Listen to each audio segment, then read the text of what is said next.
Hey everybody, it's Chris Guns. Welcome to PBA Radio. My guest today is J. Leon Love, fast rising middleweight contender. Some people think he's can't miss. He's got a deep division to deal with, and he just signed with Haymon, and he's working with Floyd Mayweather. So he's got a lot of things going on in his career, and I'm sure he's got a lot to talk about. Let's let him do it.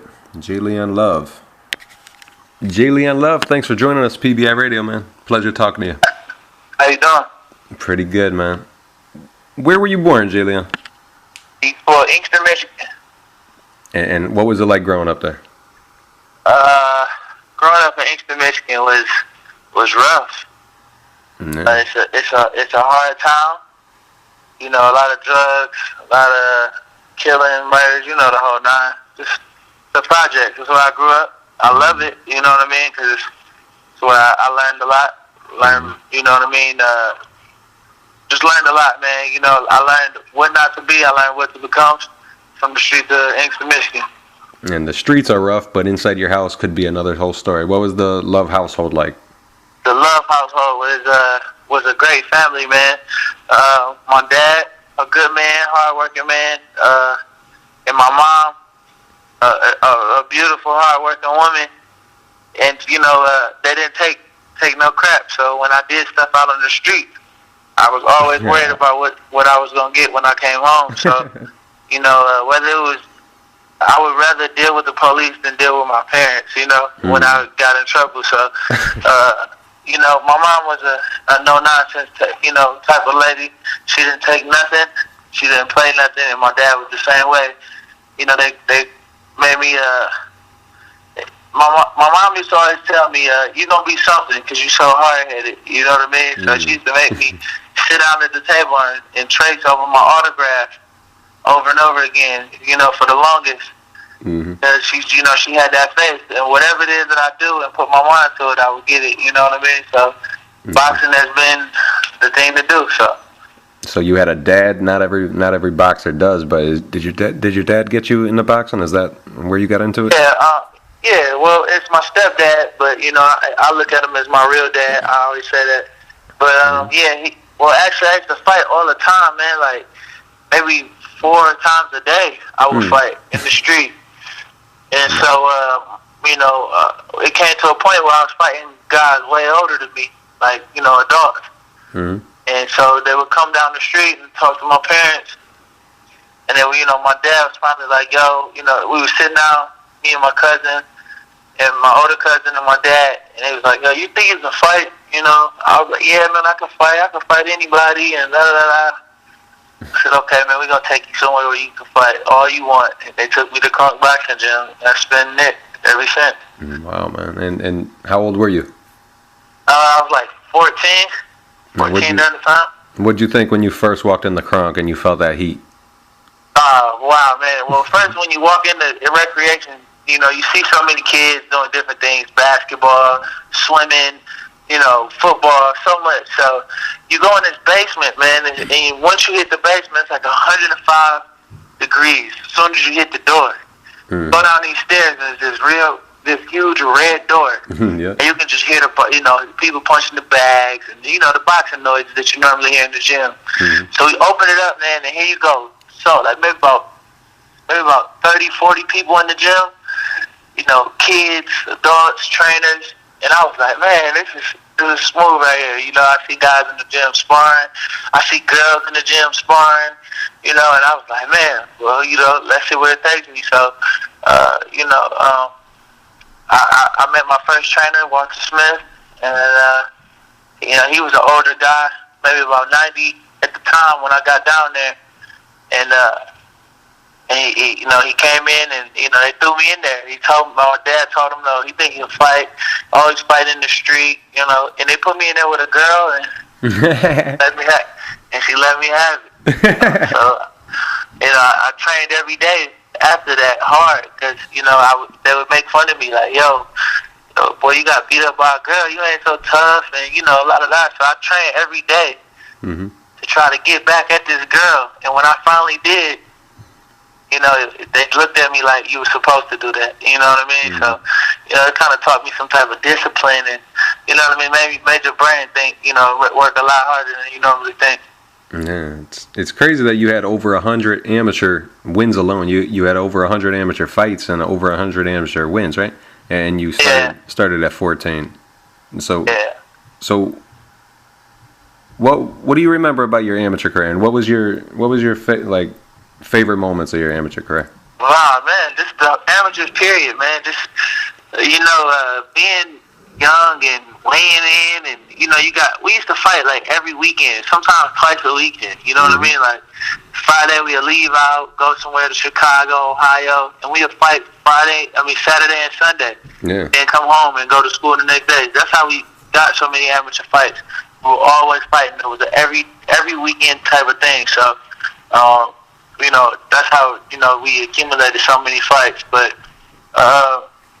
I just love the amateurs, man. I love boxing, period. You know what I mean? So, just to travel, go somewhere, and see the guys that you were fighting, and they were good, you know what I mean? And you were good, and you guys were about to fight, you know what I mean? And you got so many different guys, and you grow up, you know what I mean? I grew up with so many guys from Ohio, Cincinnati, Toledo, and Chicago.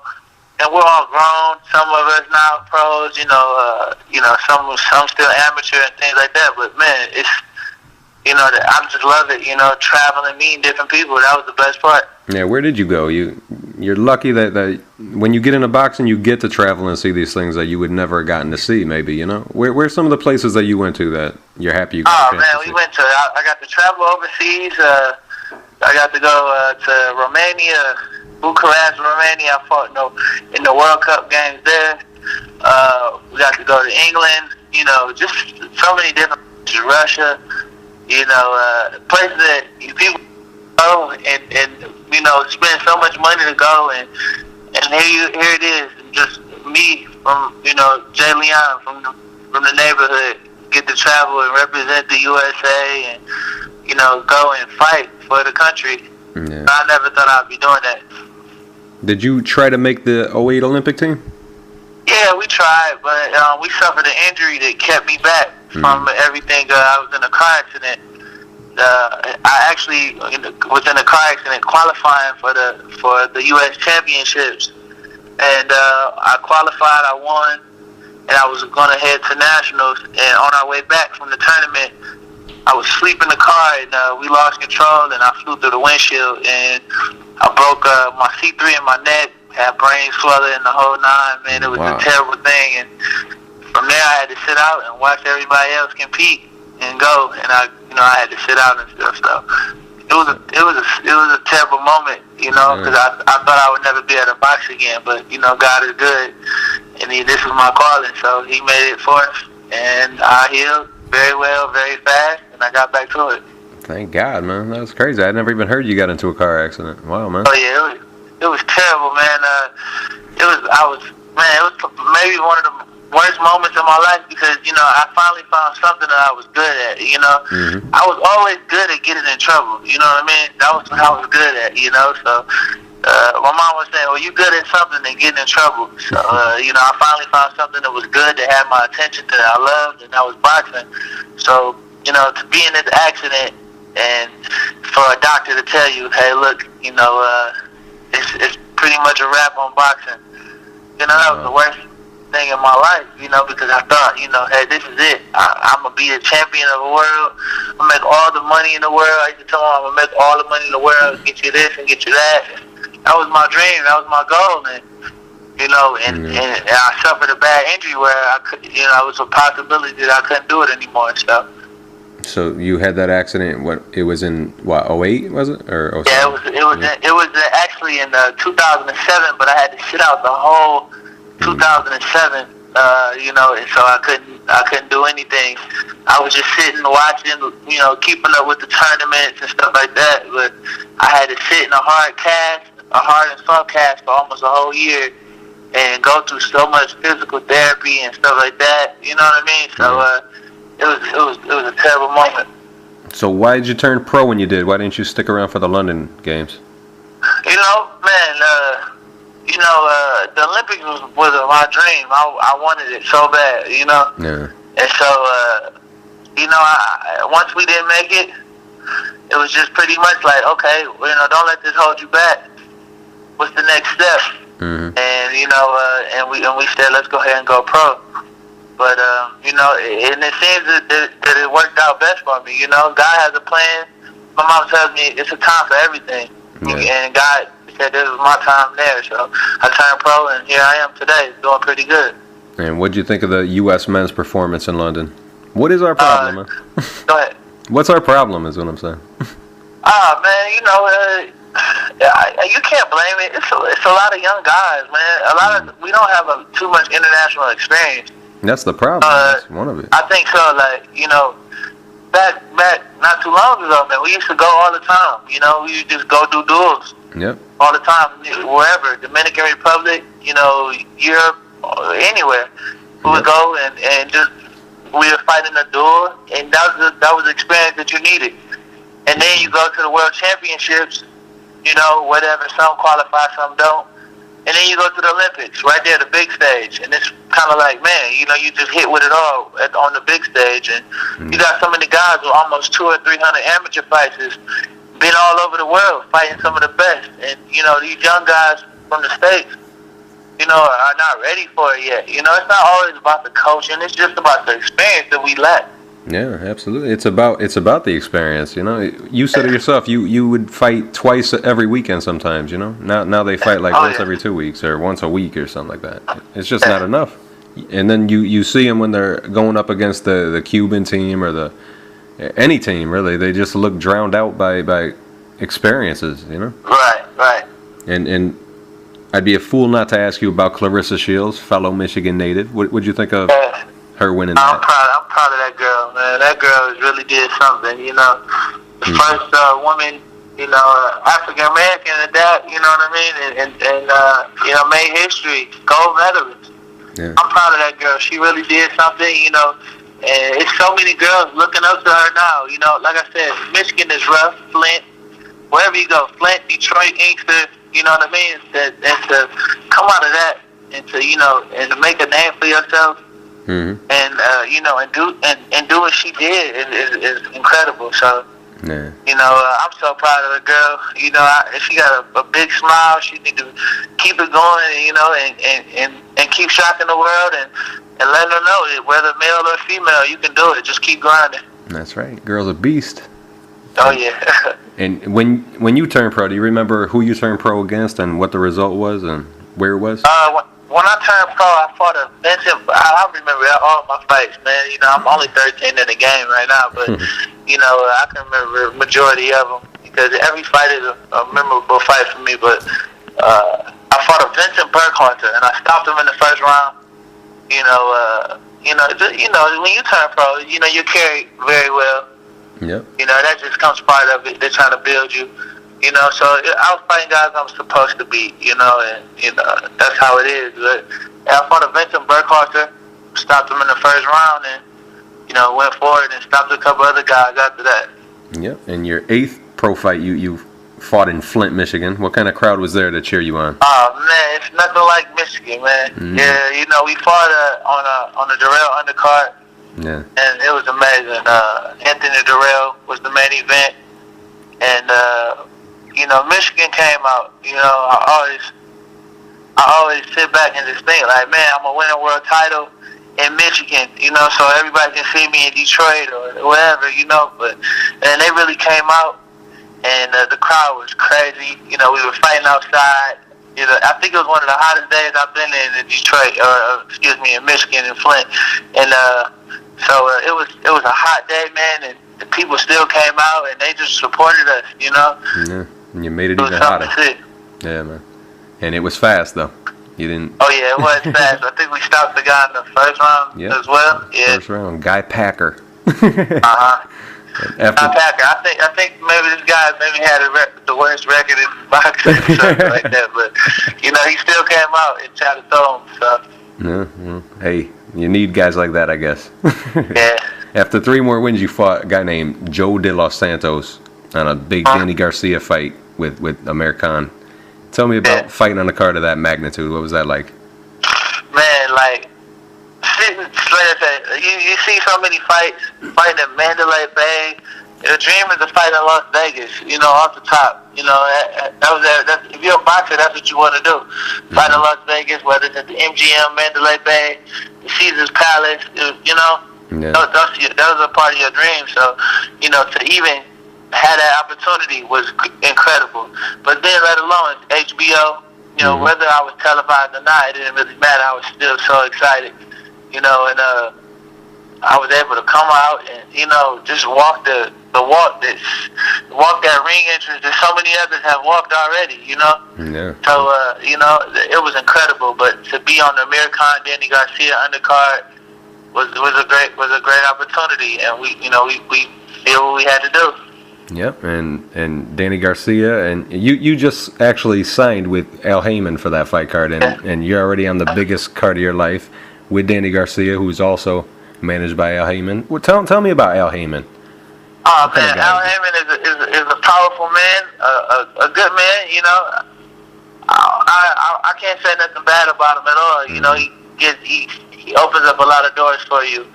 You know what I mean? And I'm just blessed to be on the team. A guy that works hard and works hard for his fighters.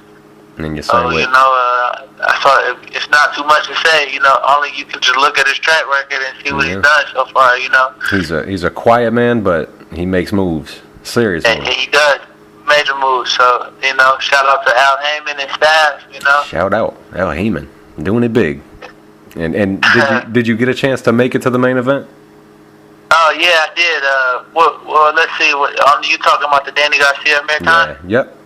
That's what I'm talking about. I grew up in the amateurs with Danny Garcia, so to see him on the big stage was, a good. I was happy for him. But I do this little fantasy boxing thing on Twitter, and everybody asked me, during the fight, like, who did you think would win? I think there wasn't too many people that had Danny Garcia winning. I didn't know he was gonna put Amir Khan down like that. I just had him beating Amir Khan, because he was an underdog. I had faith in him. I know coming up when I fight for a world title, I may be the underdog, so I want people to, to have some type of faith in me as well. So, I'm sure there was. So I had Danny Garcia winning, and boom, he puts him down and stops him. You know what I mean? So we were going crazy. I was so happy for the kids, man, and it was an amazing moment. Big night for you and the whole team Al Haymon, I guess. What was the after party like? Nah, I don't do too much after party, man. I chill with my family. My mom, my lady, my sisters. You know what I mean? My cousins, my whole family. We just, walked around. It was the best part about it was walking through the casino. And people knew that you were fighting. You had fought on the card and was there. They wanted to take so many pictures. And I think I took like 100 pictures. I don't want to exaggerate, but it seemed like 100 pictures.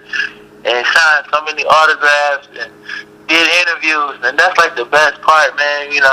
Outside of getting the victory, because I think about it. Everybody always says, "Dang, Jay Leon, bad Jay Leon. This boy was so bad." And I look at him, you know what I mean? Sign the autographs, and I think back to when my mom used to sit me down at the table and have me practicing my autograph, and here it is. I do it perfect now. That's crazy. Sign the autograph, so it's pretty good. That's actually a good idea. I think I'm going to do that with my kids. Make them want to make something out of themselves. Yeah. Then you made your Showtime debut on Saturday night on the Matisse Jose card.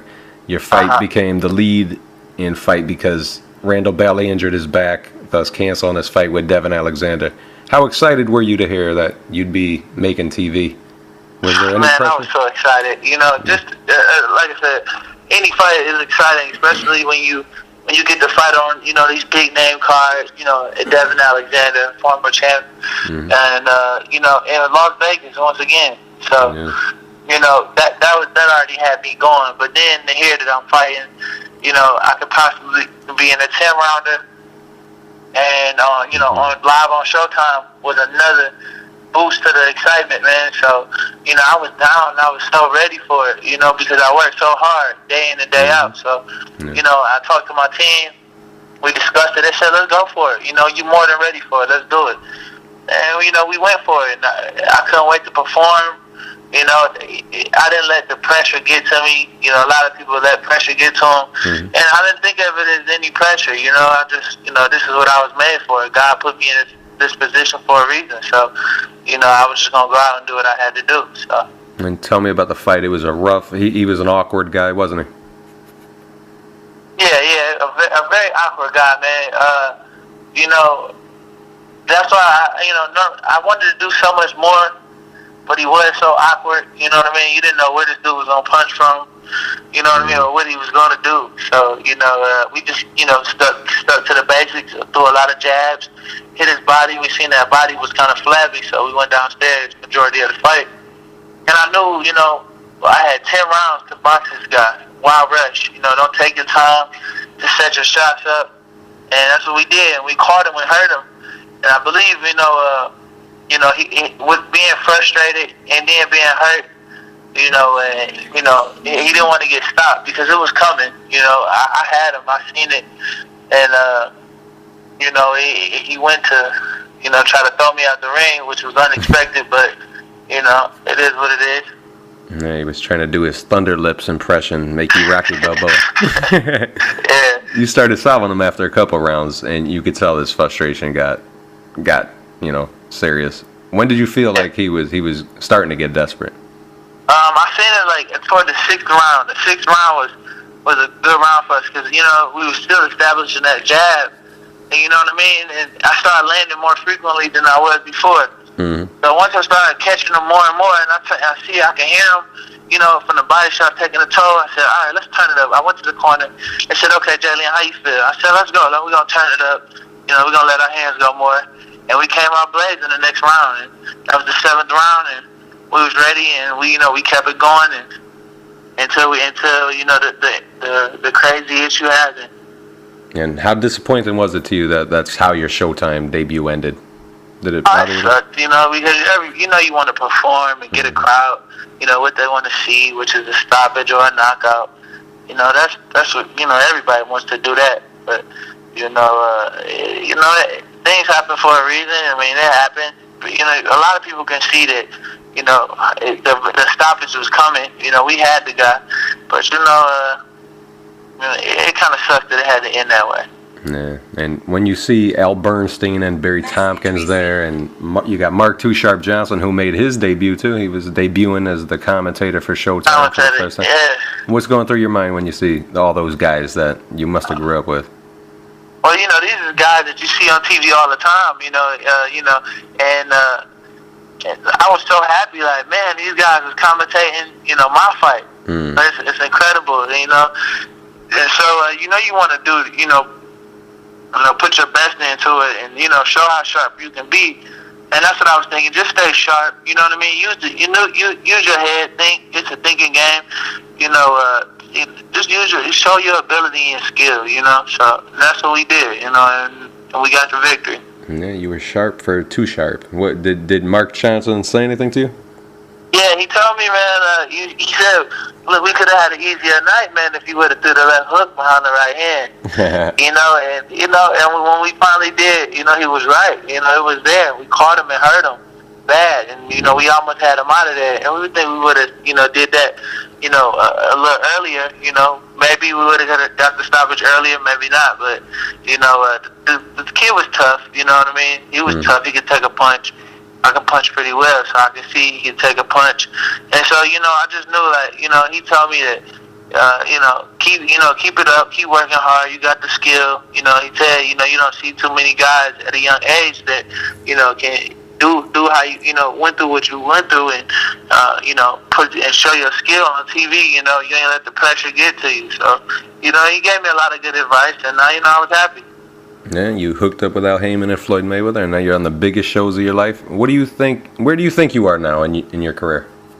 Man, I'm still just a young man, just trying to get it. Right now, we took a step up, and right now we're still at the beginning. But from what I hear, a lot of people, I got to see a tweet online.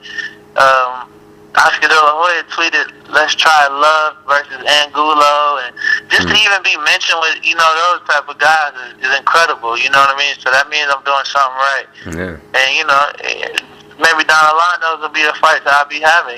So right now I just want to keep continuing to grow as a young fighter out here. Stay hungry, stay sharp. You know what I mean? And keep showing the world that I am that real good fighter that people say I am, and I can perform very well. Yeah, what's it like to see a fighter like Floyd Mayweather show interest in you? I mean, you grew up seeing him on TV and had to be admiring him. What's it like seeing him interested in you? It's incredible, man. Like I said, I just sit back and I just think like, years ago you would never think I'd be here. You would think I'd be dead or in jail somewhere. So this is amazing. I'm telling you, it hits me every day. I wake up and some of the things that people say to me, and to know that you got the hottest fighter, the best fighter to ever lace up the gloves. You know what I mean? Giving you advice and saying, "Yo, you're a hell of a fighter," and things like that, man. It's crazy. It's so surreal, man. So I just thank God, for blessing me, putting me on the straight road, and just guiding me. All I can do is thank God. All the supporters that backed me, even though when I was doing bad, in the streets and stuff like that. But I just thank everybody for not giving up on me, and here I am, and I'm not gonna give up on boxing. I'm gonna keep going hard. That's it. And my next question was, where do you rank Floyd all time? And you said he's the best of all time. You think that? I definitely think that. I mean, it shows. People say, Muhammad Ali. Muhammad Ali was a great fighter as well. Yeah, you know what I mean? Muhammad Ali suffered losses as well too. And Muhammad Ali fought for a great cause as well. You know what I mean? So there's so many other great fighters besides those. But I think to me, Floyd Mayweather, with the skill and his ability and the things that he's done so far and the weight classes that he's conquered, you know what I mean? That shows, man. That's the greatest fighter of all time. Yeah. When you met Floyd, did anything surprise you about the way he was, or did you expect him to be the way he was? No, my first time meeting Floyd, I didn't think he was the way he is. You see him on TV, and you get the image like, oh, this guy, cocky dude. You know what I mean? But man, it's a totally different person. So man, the dude will give you a shirt right off his back. Yeah. So I mean, as I got to training and be around him more often. And now I'm around him all the time. I can't believe it. I tell people all the time, man, you wouldn't believe it. It's not people tell me, man, Floyd so this and Floyd is that. That's only what you see on TV, or you know what I mean. But the guy is so much different than that. Yeah, and you're making your way up the middleweight ladder. It's a deep class in and around 160. What'd you think of the Andre Ward, Chad Dawson fight? You have to know Andre from the amateur days. What'd you think of it when you were watching that fight? Oh man, Andre Ward is a complete fighter, man. The dude is an intelligent fighter. I can't say nothing bad about Andre Ward. I look up to him. He's doing great, man. He's beating these guys. Chad Dawson, I already had Andre Ward beating him. And I was telling guys around the gym, if Ward really took it there, he can stop Chad. And that's exactly what he did. So, Andre Ward is the next. Even though Andre Ward still is completing his career, and still so much to go. You can honestly put him under Floyd. He definitely hasn't achieved as much as Floyd has. And, you can't even compare the same careers, but you can put him next under there, possibly being one of the next best fighters in the world. He is apparently the best fighter in the world under Floyd Mayweather. This guy's doing good now. He went from 160 to 168. He could possibly go to 175, like heavyweight. You never know where it can go, but the dude is an all-around fighter. You see him beating these guys. He went through the Super 6 tournament. Easy. So that just shows you the dude is it. That's what That's what boxing needs, and that's the next best thing right now. Yeah. Did you ever spar him spar with? No, I never sparred him. I sparred Chad. You know, a couple of rounds. You know, not too much, but you know, before the fight, and you know, it was good work. But you know, you can honestly say that, you know, Andre Ward was on a different level. This man was almost flawless that fight. Yeah, he was. Yeah, perfect. And how about the weekend before? Did you see the Gennady Golovkin debut on HBO? No, I did see it. The dude is not too bad, man. He's a tough fighter too, good, strong fighter, and I think he did very well. You know, I caught a couple rounds. I didn't see the whole thing. I know the opponent was pretty game. You know, tough, never been stopped. So you know what I mean. To go out there and stop these guys that's never been stopped and game as they are, you know, that shows you. You know, you got what it takes, and you can possibly be that thing too. That next hot commodity. Yeah, Golovkin could be the best middleweight in the world right now, you know. And how about Sergio Martinez and Chavez Jr.? Who you got winning that this weekend? Man, I'm going for Sergio Martinez. I don't normally do the picks like that, but you know, I'm going for Sergio Martinez only because, you know, Sergio Martinez, man, is a better fighter, honestly. And you know, if you think about it, you know, I think Chavez Jr. is kind of overrated. He's a good fighter, tough fighter, you know what I mean? And he showed me a lot more in his last fight with Andy Lee. But, you know, I think Sergio Martinez, you know, he's in the shade. He's in the dark right now, you know, and he's not really getting credit that he deserves. So I think that, you know, I'm going to go with him. He's more hungry, it seems like, you know. And Chavez Jr. has fought some tough guys, but hasn't fought the guys like Sergio Martinez, you know what I mean? And hasn't fought the guys that Sergio Martinez has fought. So at the end of the day, you know, I think Martinez will prevail. Yeah, I agree with you, but a lot of people I'm talking to are picking Chavez. They're thinking he might be too big for Sergio. I don't believe that, though. They said that about Pat. I don't think so either, man. You know, I mean, styles make fights. You never know. You know, Andy Lee was winning boxing on the outside until he got caught. He just was caught.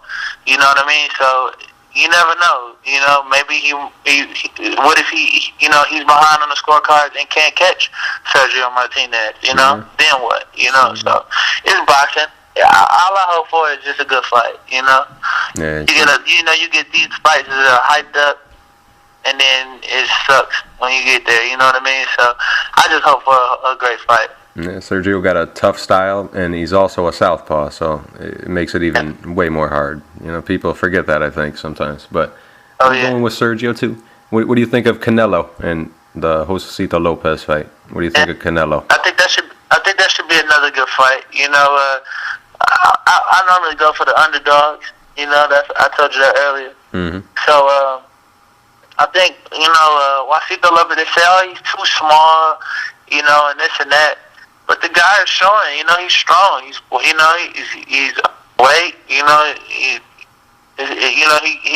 showing like, hey, let's take this fight for no reason, you know. So I think he definitely has a chance. We seen him against Victor Ortiz. He came out firing, and you know, he showed that he was a fighter, you know, and like I said, I hope for a good fight for that one. You know, I'll go for the underdog. So, you know, I'm always down to see upsets. So hopefully we get to see one. If not, you know, if you told me, hey Jay, what's a safe bet, then I would go with Canelo. But I want to see the upset, so I'm gonna go with the younger kid, Acetal Lopez. And you got all those guys that I already mentioned. You got Carl Froch, you got Arthur Abraham, Daniel Gill. How far are we from seeing you in the ring with one of those guys? I don't know. You know, that's all up to my team. But you know me, I'm a fighter. You know, and you know, if I can fight them, you know, in my next couple of fights, I will. You know, but we just gonna keep working. We're gonna go back to the gym, go hard like we normally do, and keep progressing. You know, if you keep progressing, you know, and just showing that we know we are a force in the middleweight division. And, you know, that's what we're going to do. I'm going to get there. I'm going to definitely get there. You know, there's no doubt about it. You know, I just want to keep performing well and showing the world that I'm serious. And how easy do you make 160? We make 160 really easy, especially being out here in this Vegas heat, man. It's not, we make it fairly. And, you know, I work hard. So we're working hard. You know, the weight comes off very easy. And, you know, we ain't going to be in the middleweight division for a while. So, and until that changes, you know, we were actually thinking, you know, how low can we go? You know what I mean? So, you know, we'll see how low we can go if, you know, maybe, you know, see how, you know, the next weight division under me. But we never know. You know, I'm tall for the weight, and, you know, I'm pretty strong for the weight. So, you know, we'll see where it goes. Yeah, we talked about, just one more question. We talked about the money team already and Floyd Mayweather. What did you think of when you first met 50 Cent and what kind of businessman he is? Oh man, I mean he's huge outside of boxing. You see, like pretty much in every adventure that he touches, you know, he's successful. So, you know, movies, you know, the music, and then investments and things like that. You know, he's doing very well. So I mean, you know, to me, 50 Cent, you know, I've always been a fan of 50 Cent, you know, as a rapper. So, you know, it was pretty cool to meet him, and, you know, and now he's in boxing, and we see him on a regular basis now, and, you know what I mean? It's you know, it's kind of crazy, but, you know, it's a good opportunity, and just to see where it goes, you know, and I think pretty much with him being in the game, you know, it's going to be kind of interesting to see where it goes with him in boxing. And when are you going to be in the ring again, Jay Leon? You know, it's all up to my team. We're ready to go. We're right back in the gym. So hopefully next month or something. You know, I'll keep everybody updated on my next date. And you got a lot of fans and a fan base that's growing every day, every time out. And you're already tweeting. We already know. How do your fans follow you? What's your? Man, you can catch me on Twitter, definitely, man. Follow me. I tweet back. You know, I do the retweet thing. If it's funny, you know, whatever. You know, just get at me at 2012 J Love on Twitter. Facebook me, J Leon Love, J''Leon, last name Love, LOVE. You know, poke me, whatever. You know the whole thing that you do on the Facebook. So yeah, get at me. I even got an Instagram. I'm pretty smooth on the Instagram. You can at me at J Leon Love on Instagram. So you know, I'm just trying to keep up with all the social networks. All right, everybody, follow J Leon Love. I'll follow you, J Leon. Follow me at Chris Two Guns, man. Look out for me. I got you. All right, thanks for your time, man. Good luck with everything, my man. I appreciate it. Thank you. All right, have a good one. And there you have J Leon Love. Exciting guy, young guy.